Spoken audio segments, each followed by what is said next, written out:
26 जनवरी को जो कुछ लाल किले पर हुआ या 6 साल में पहली बार देश में जो धमाका हुआ, सच्चाई ये है कि ऐसे बहुत से लोग हैं जिनके पेशाब को कोई जुकाम नहीं पड़ता कि चाहे ये देश जल जाए या तबाह हो जाए, और जिन्हें फर्क पड़ता है उनकी आत्मा और चेतना दोनों सो चुकी है।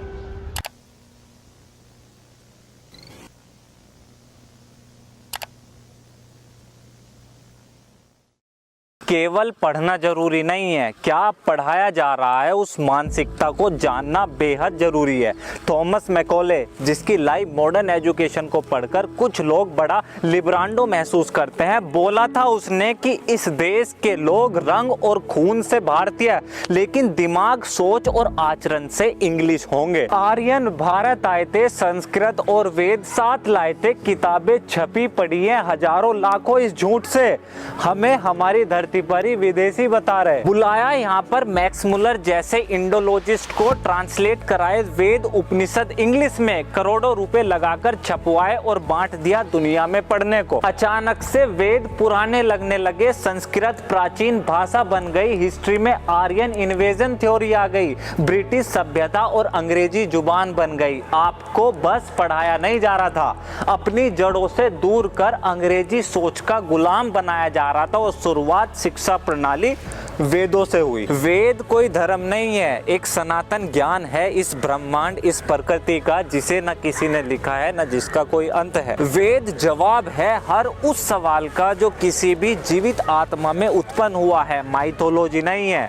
जब से ये सृष्टि बनी है तब से मौजूद है। वेद वो शास्त्र है जो मनुष्य जीवन में क्या करने योग्य है और क्या नहीं, इसका मार्गदर्शन कराता है। बस कुछ साल पुरानी मॉडर्न साइंस आज दुनिया के लिए इनोवेशन की मिसाल बन गई। अहिंसा, सत्य, धर्म, कर्म, मोक्ष, पुनर्जन्म, वासना, आत्मा, समाधि, अहंकार जैसे सिद्धांतों की समझ, और अनादि काल से मौजूद आयुर्वेद, गंधर्व वेद, ज्योतिष, अर्थशास्त्र का सनातन ज्ञान, हमारे वेद दुनिया छोड़ो हमें ही पुरातन लगने लगे। हमें बस पढ़ाया नहीं जा रहा था, क्रमबद्ध तरीके से अपनी संस्कृति, अपने ज्ञान पर संसार और गुलामी ही हमारा नसीब है, इस सोच को गलत तथ्यों से सच साबित कर यह यकीन दिलाया जा रहा था। केवल बोलने मात्र के लिए विश्व गुरु नहीं था भारत, दुनिया का सर झुकता था इस जमीन पर। पैदा नहीं हुए थे धर्म बोध से। 1000 BCE तब तक्षशिला यूनिवर्सिटी विश्व को ज्ञान दे रही थी। World class international university Nalanda 5th century BC, सभी सुविधाओं से लिप्त, किसी भी परिकल्पना से दूर,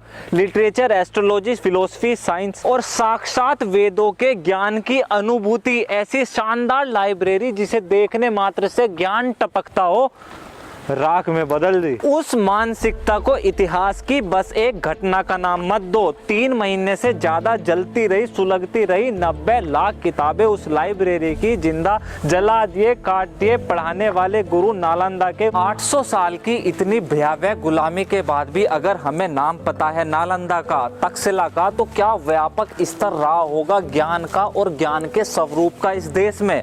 कोई जिद है हमारी कि हम अपने आप को नहीं समझते, गर्व करना नहीं जानते, ये सोचते नहीं है कि ये सब कैसे हुआ। अगर मैकॉले की शिक्षा व्यवस्था, कार्ल मार्क्स का इतिहास और वेस्ट की धारणाओं को इस इंडिया से अलग करे तो हमें वो वास्तविक भारत नजर आएगा जो दुनिया के लिए विश्व गुरु था। डेवलपमेंट, विकास जैसे शब्दों में भारत देश ने कभी प्रचुरता नहीं देखी। हम वेस्ट की दुनिया से पिछड़े और कम उन्नतशील है, इस धारणा को आधुनिकता का आधार बना कर हमें भारत से इंडिया और उस इंडिया को थर्ड वर्ल्ड कंट्री बना दिया। हमने हमेशा बस एक बात बोली कि आपका मंगल हो। क्या कभी किसी ने ये विचार करा कि ये मंगल क्या है? ऐसी समृद्धि या उन्नति या वो संपन्नता जिसके होने से किसी इंसान तो क्या कोई जीव जंतु या एक चींटी की भी हानि ना हो। ऐसे सिद्धांतों को अपनी सभ्यता का आधार बनाने वाले विश्व गुरु भारत को आज दुनिया, इंडिया, एक तीसरी दुनिया कहती। ये मॉडर्न साइंस में ज्ञान को डिफाइन करने वाली बस एक चीज है, कॉज़ैलिटी, कार्य कारण संबंध। ऐसा हो तो ऐसा हो जाता है। हमने किस चीज में कॉज़ैलिटी देखी? मीमांसा की कॉज़ैलिटी। कर्म का सिद्धांत, हर कार्य किसी फल में फलित होता है। ऐसा कोई कर्म नहीं है जिसका कोई फल ना हो, और वो फल ईश्वर के हाथ में नहीं है, वो विधि के हाथ में है। ये कर्म का सिद्धांत मॉडर्न साइंस की कॉज़ैलिटी, कार्य कारण संबंध से कहीं ऊंचा था और आज भी है। कोई जिद है हमारी जो हम अपने आप को नहीं समझते, गर्व करना नहीं जानते, सोचते नहीं है कि ये सब कैसे हुआ। लेगा यह देश फिर से अपनी संस्कृति, अपनी प्रतिष्ठा, अपना इतिहास, अपना मौलिक रूप लेगा। हर कण कण तन मन इस हृदय में आत्मगौरव भरने वाला इस देश का नाम भारत लेगा, क्योंकि अब हर एक सनातनी अपनी पहचान बोलेगा। एक छोटा सा परिवार है द टॉक शो। मैंने कोशिश करी है, यकीन मानिए कोई मदद नहीं करेगा कोई भी। हर एक सदस्य को जिम्मेवारी उठानी होगी। लाइक करो, कमेंट करो, वीडियो पसंद आए तो शेयर, सब्सक्राइब करो। लेकिन इस भारत को भारतीयता की पहचान दिलाने वाली यह मुहिम रुकनी नहीं चाहिए। केवल 10 ऐसे सदस्य ढूंढ रहा हूं जो इस सीरीज को फाइनेंशियल सपोर्ट कर सके। This is Alok Kumar from talk. See you next video. जय हिंद।